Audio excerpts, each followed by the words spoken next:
ঘটনাটা কত তারিখ হইছে? 22 তারিখ মনে করি। 22 তারিখ। আর আমরা স্বর্ণকার দোকান দিয়ে টাকা থইয়া আমাকে জিনিস থইয়া আমরা টাকা এনে দিছি। এই 22 তারিখ আমাকে সবকিছু আমরা জিনিস আনতে পারিনি। আমাকে টাকা পয়সা নেই, আমরা এখন অনেক অসহায় হন। আর আমাকে হুমকি দুমকি দিতে আছে আর পুরো। এই কার্ড হইলে স্বর্ণকারের না? হয়।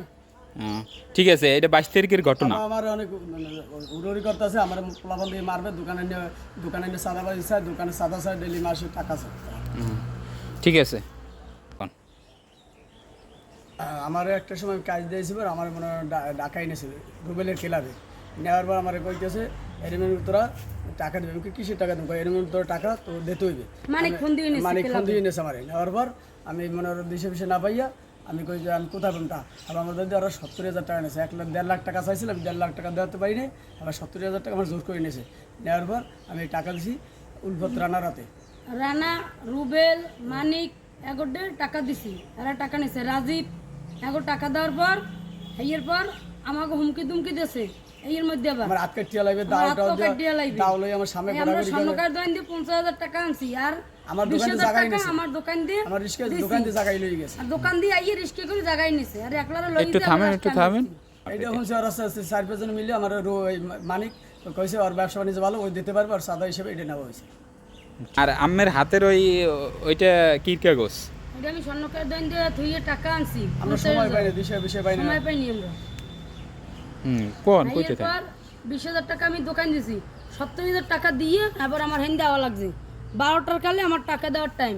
আমি 12টা আমি কইছি 11টার আমি টাকা লই যাম। আমাকে ওরা মুতুনের সময় পর্যন্ত দেয় না, আমাকে কোনো দেয় না। আমার বাইন্দি থুইছে, আর ওরা বাইন্দি থুইছে।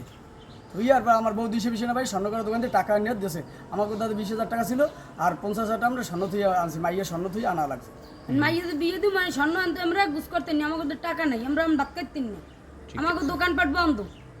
ওই এক হাকার মামুন টিমেল দেয়, মামুনেরও দড়ি মারছে আমাকে ওই কথার কারণে।